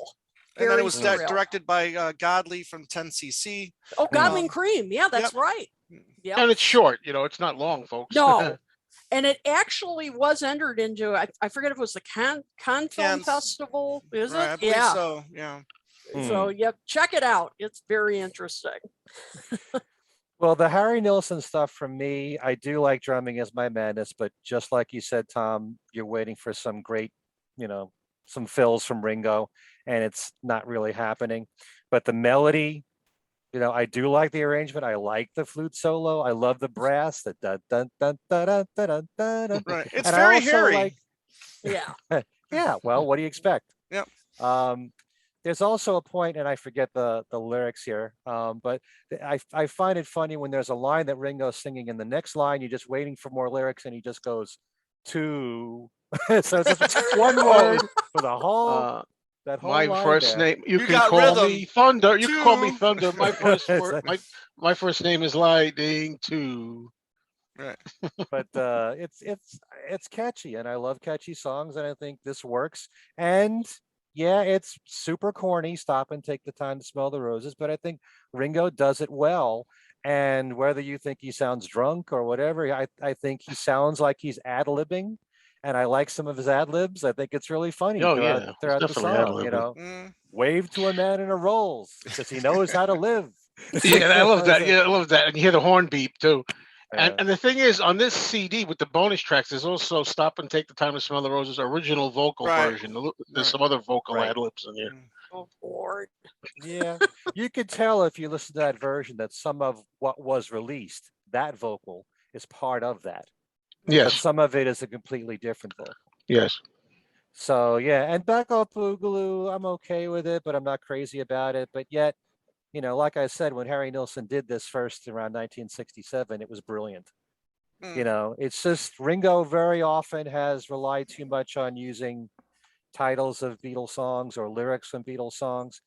Sometimes it bothers me. Other times I think it's clever. Like Postcards from Paradise, I think worked really well I when he like did that "Postcards with from Todd. Paradise" because he just said, "Let's just do it. Let's just do it all in one song. Yeah, Let's just get it over." I like it. As a tour de force, again, I said all that's another album though, but I like that one. If he's hmm gonna do it, just go Go all yeah, out for and it. for him. and the entire song is nothing but song Yeah, it's titles. just a That's it. complete Yeah, joke in a way. but it works. Yeah, You know, um, my opinion. Dead Giveaway song that Ringo wrote with Ron Wood. Mm. That was a real pleasant surprise for me. It's Mhm. one that has grown on me, and I Yeah. especially love all the keyboard work that was done on that song. I think it was Joe Sample that did that. Yes. Really nice. What are your thoughts about Dead Giveaway? Start with Kit this time. Yeah, this is a slow grower for me. I was kind of about it at first, but yeah, it's a little bit of a different sound for Ringo, different kind of vocal for him, and yeah, the keyboards grabbed me first. Hmm. Little, it's like, wow, this is a little bluesy, a little jazzy, and so I was looking at the musicians. Well, no wonder it's bluesy and jazzy because not only is Joe Sample on this track, but so is Wilton Felder, both of the Jazz Crusaders. Mm. So I was like, oh, that makes sense. Yeah, I mean, as I said, this is a grower. I think it's just that it's a bit different from what Ringo would normally do, and that's a good thing. That's great. I think Ronnie Wood was nicely produced, and I think he wanted to get Ringo out of his comfort zone a little bit, not do just a straight rock and roll and 50s kind of sound or anything like that. I think it's, as I said, to get him a little bluesier and little jazzier. And yeah, I like this track. It's it's, as I said, it's, you have to kind of listen to it a few times before it grabs you. Yeah, there are certain Not songs me. where I liked it right away.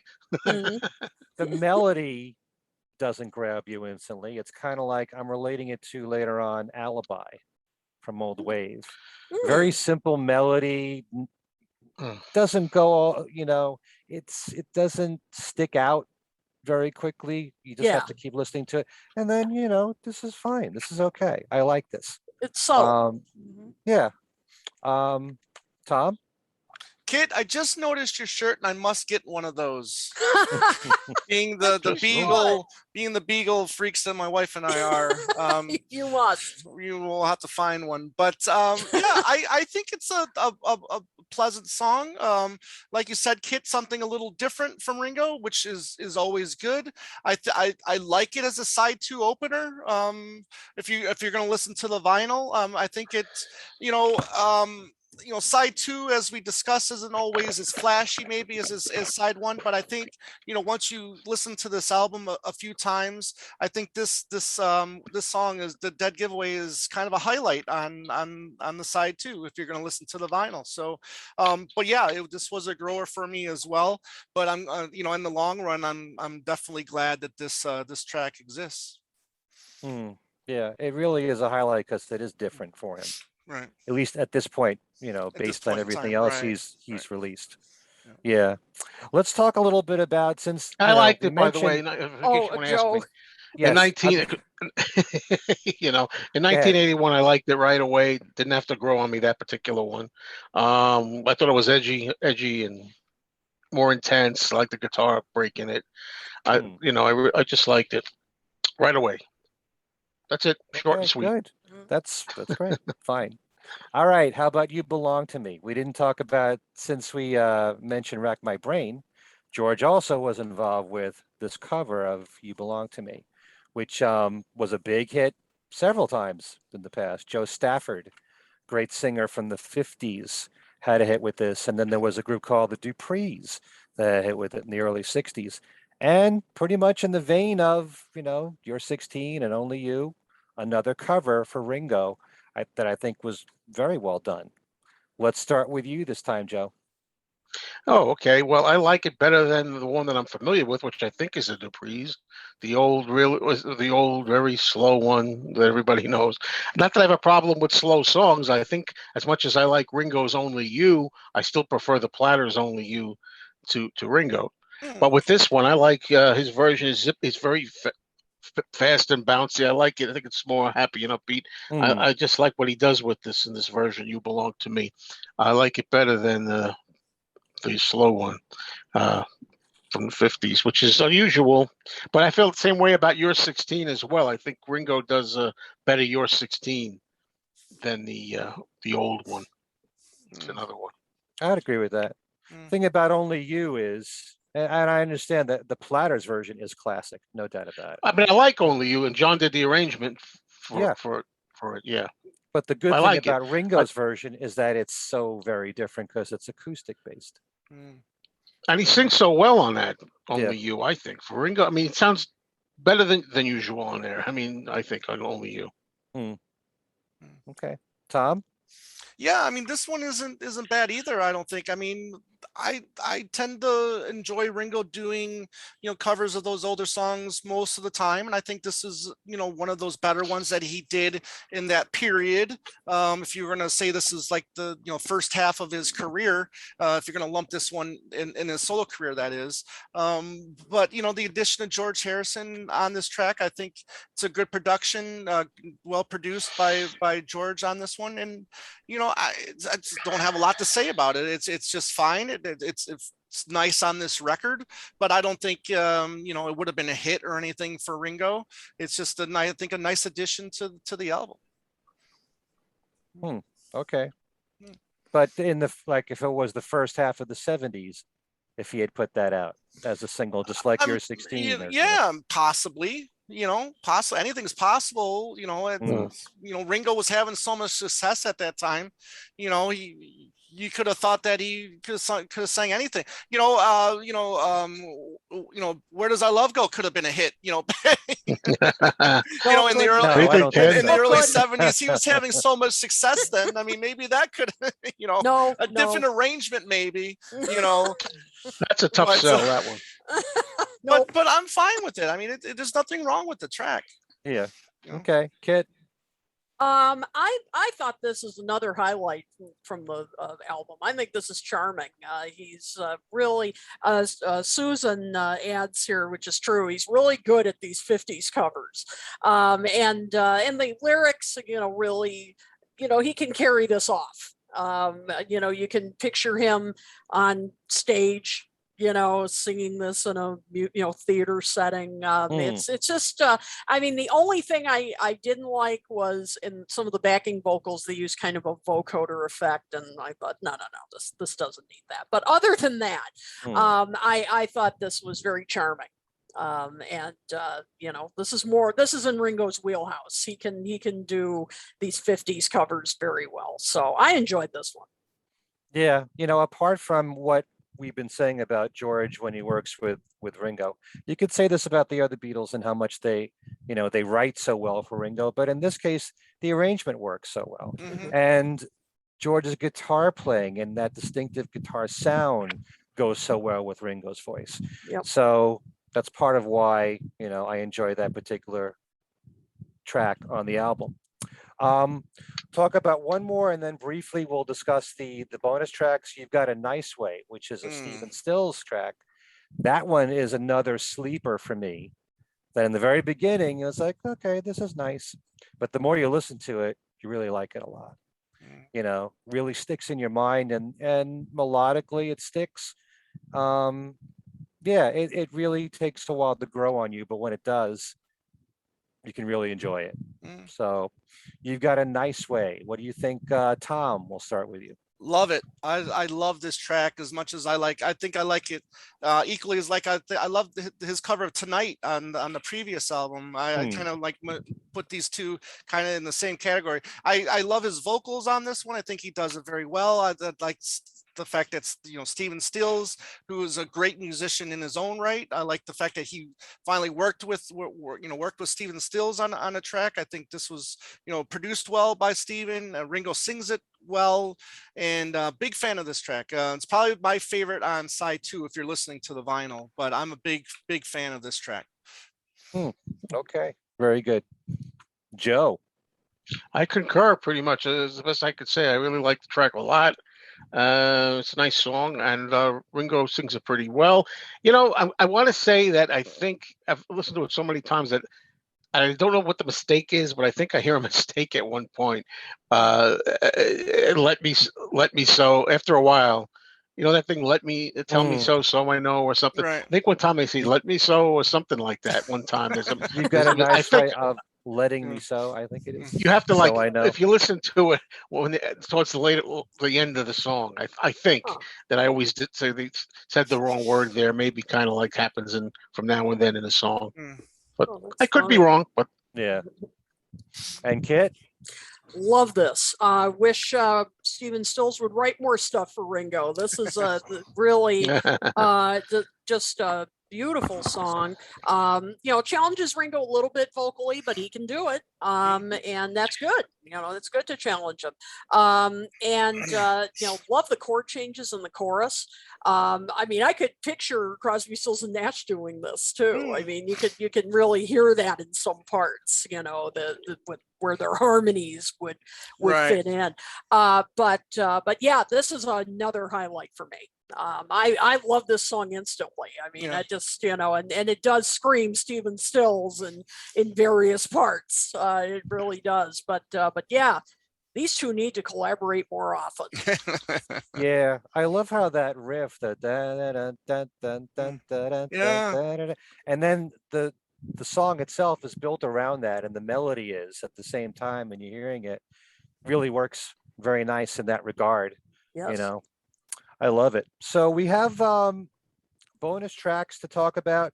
You mentioned Stephen Stills. There's 2 songs on here that Stephen was involved with, Wake Up and Red and Black Blues. I like Wake Up a lot. By the way, there was an original lineup, as you were talking about, Tom. Yeah, I can do that. Give that if you want me to. Yeah, sure. Yeah, so it would have started with Attention, Private Property, You've Got a Nice Way, Wake Up, You Can't Fight Lightning, Rack My Brain, Dead Giveaway, Brandy, You Belong to Me, and Stop and Take the Time to Smell the Roses. Right. So Wake Up, one of the Stephen Stills songs, would have been on the album. Right. There's a song, like you mentioned, Brandy, which Ron Wood had worked on with Ringo. That would have made the album. I think that the Harry Nilsson involvement changed things a lot. Came later, yeah. Yeah. So those songs were taken out for Harry's songs.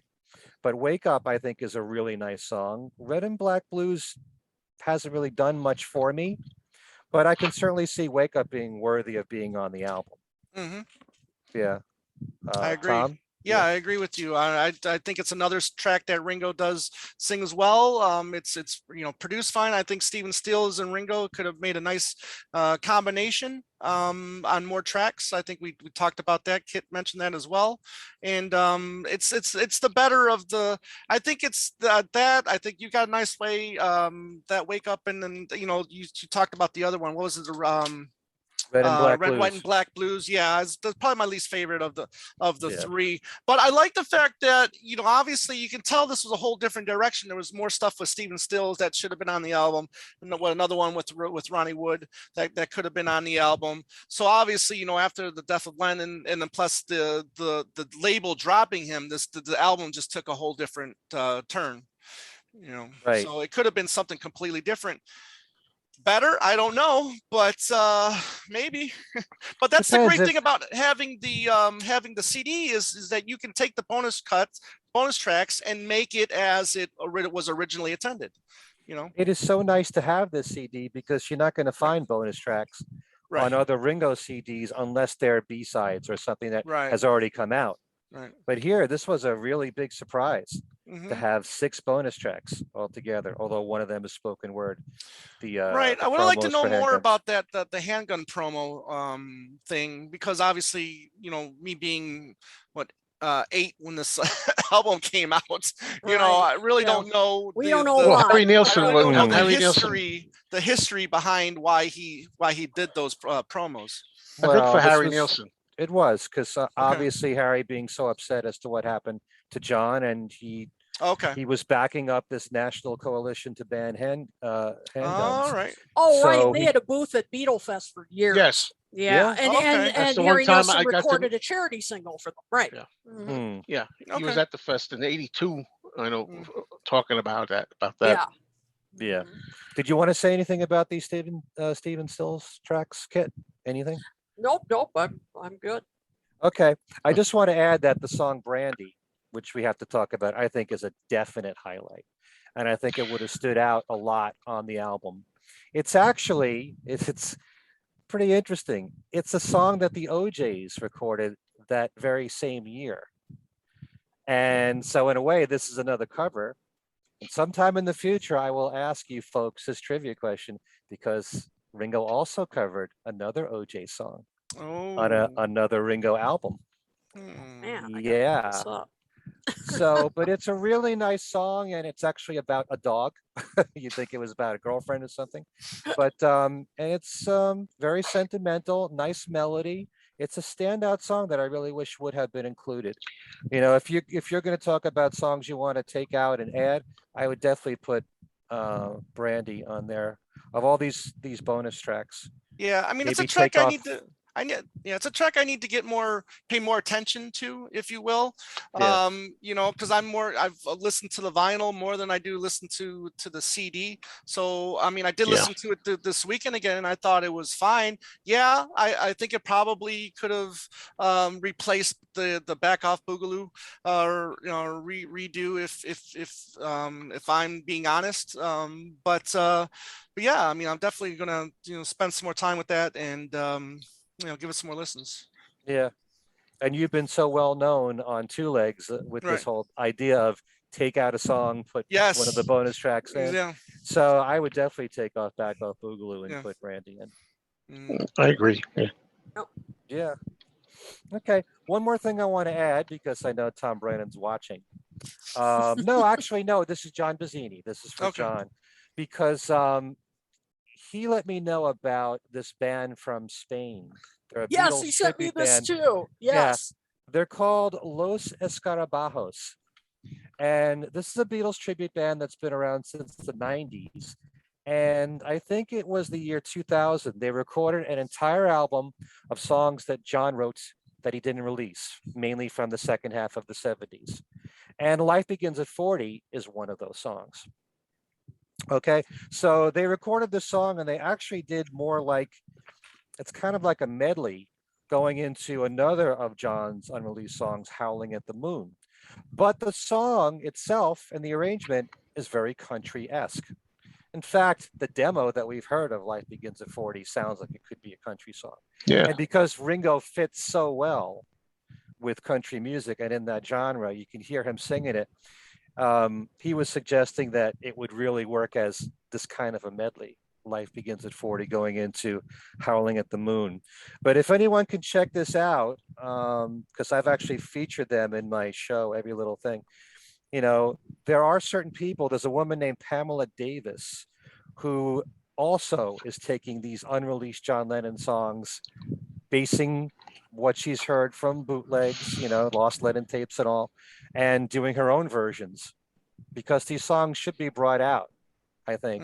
It's very interesting to hear a lot of this stuff that John was working on, some of which you might think is unfinished, some of which you might think is good enough just the way it is. But this band, Los Escarabajos, did so in the year 2000 and made a full album of John's unreleased songs. I've heard this, like their version of Life Begins at 40. It's really good. Yes. I mean, they really put some work into it and some thought into it. And it sounds pretty much like you would imagine it from what you hear in the demo. Yeah. So it's very impressive. Check it out. It's on SoundCloud. And if you search for the band, we could even probably put up the link on our Facebook page. It's really worth a listen. Yeah, I definitely agree. Yeah, especially if it's such a shame you had all those songs that John was working on, and you never know with John if he would have revisited them and brought them into his own albums, which he did with some of the Double Fantasy material. Right. So very important to hear a lot of the stuff that John was working on that never came to fruition. So, but this band did it. So it'd be nice if other artists would hear these songs and do, nice covers of them and full arrangements, instead of just hearing John's demos, which are great to themselves. Anyway, let's wrap things up by telling everybody how they can get in touch with us and what we're doing right now with our own shows. Let's start with Tom. Ken, okay, well, before we do that, I just would like to say I do think this album deserved better than its 98 number 98 showing on the charts, and it's just a shame. I mean, I think Rolling Stone probably gave it the best review, and I think they gave it a 3 out of 5 at that point in time. So, maybe they heard something that a lot of other people didn't hear, unfortunately. But I definitely wish that this album had more success. But for Two Legs, we're back now. We just posted our latest our first video in a month. We talked about, I know our friend over at Tony over at was it Ultimate Classic Rock? Was it Nick? I'm sorry, Nick. He did the most underrated tracks on every McCartney record. So we did our own version of that, and obviously I had some disagreements with his picks. So we did that, and then we just did a episode with our friend Steve Schnee, who has a great YouTube channel. And we talked about the Back to the Egg album. Had a really fun discussion on the whole. Is it power pop? Is it new wave? A lot of interesting things. Talking about the music and the energy of that album. So look for that this coming Saturday. Live, we're back doing shows live every week as well. We've been doing a new series.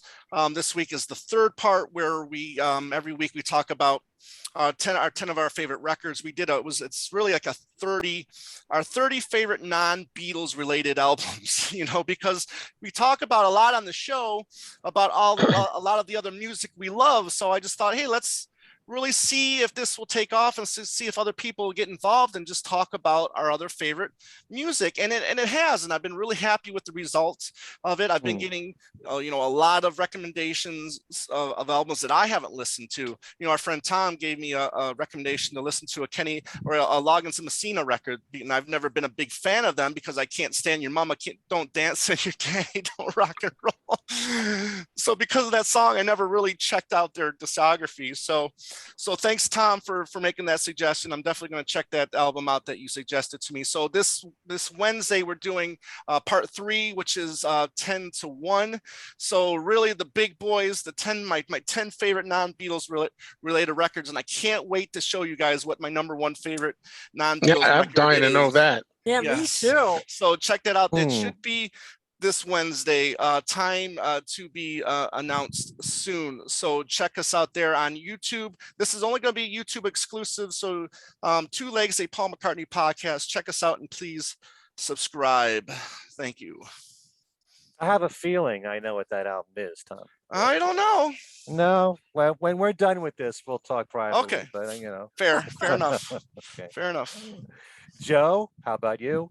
I can't top that. I don't have, well, unless I tell you my last like 43 No, videos. well, that I your did. video this morning, though. Oh no, let's not even talk about that. That's got nothing to do with music or anything. Unless you want to see me give my opinion on the Impossible That's Whopper. the one I'm talking about. Yeah, that's the one. Yeah, I know, but that's not exactly related to music stuff. Yeah, well, yeah, but it's something that's different, funny. which I appreciated. Yeah, I tried to do different. But anyway, my channel, as you know by now, is on YouTube. It's called Mean Mr. Mayo. And the only recent things is that there's a store that I found that got a big, giant collection of stuff in, and so many hundreds of boxes that they're putting out.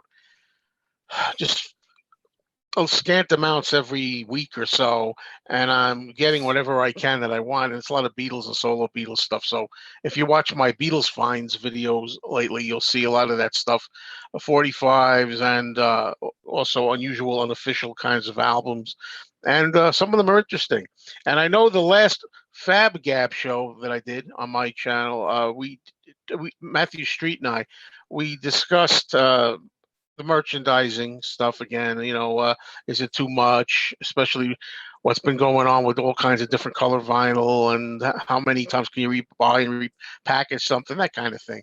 So that's the Fab Gab show, which you can find on my Mr. Mayo channel. And I believe that's it. I don't think I've been doing anything else right now except working. Okay, as I always say, I save the best for last, so we're gonna have to wait for Kit. On my YouTube channel, my relatively new, it's almost a year now, believe it or not. Wow. Ken Michaels Radio. I did an interview with the author of this book, The Beatles 100 Pivotal Moments in Beatle History, and that's John Borak, who also wrote a book on John Lennon called Life is What Happens back in 2010. He's a contributing writer for Goldmine Magazine, and this book is just what it says: 100 important moments in Beatle history, Beatles and solo. We talk about some of them in this interview, and it's a great conversation. That's my newest one. I also interviewed someone who's been a big part of Two Legs, Dylan Seavey. Yes. And we did a number 9 dream show talking about Ringo and him being a drummer. Yes. I had him name his 3 favorite Beatles songs in terms of Ringo's drumming, or 3 songs he really wanted to spotlight. Right. And then the same thing with Ringo's drumming in his solo career. Yep. And the touring, the All-Star Band tours. Yep. So he did that as well. So again, that's on my YouTube channel, Ken Michaels Radio. Things we said today, we did a show last week on what we feel were the best album closers from the Beatles group and solo careers. We all had different choices. We had a lot of honorable mentions, which went on fairly long. You know. It was kind of a joke in a way because it just was never ending. It's just... Well, there's so many really good ones, but when it comes to the Beatles, we had our top 3, and it was pretty much the same with all of us. I think it would be for most Beatle fans there. 2 of the 3 I agreed with for sure. Okay. Which one didn't you agree with? Well, I agreed with Dana Life and Tomorrow Never Knows. Oh, you wouldn't put Golden Slumbers Carry That Weight in the End in there? We didn't really count Her Majesty. Yeah, right. Yeah, I have to give that a little bit more thought. Okay. Well, there's a lot of great ones. Yeah. You know, I put Twisted Shout there for an honorable mention. But yeah, so that was in the last things we said today. We're going to be recording a show next week. Not sure what we're doing yet, but that'll be out next week. And of course, there's always my website, kenmichaelsradio.com. Oh, by the way, on my YouTube channel, I should be having Annie Nichols for a show sometime this week. So lots of Two Legs people there on Ken Michaels Radio. Thank you. So Multiple legs. Yeah, multiple legs. And so what else? My website, kenmichaelsradio.com, Beatles trivia every single week. Lots of interviews on there. Check it out. And that should be about it, I think. Cool. Kit, on to you. All right. Well, first of all, you can reach us, of course, on our Facebook page, on our website at talkmoretalk.com. You can reach us on Twitter at talkmoretalk1, the number 1, and you can email us at talkmoresolotalk@gmail.com. And of course, you can find us on our YouTube page, and please subscribe. We are thrilled. We're getting more and more subscribers. Thank you all for your support. We really appreciate it. And of course, you can find us on virtually any podcasting platform you can think of. Please subscribe there as well.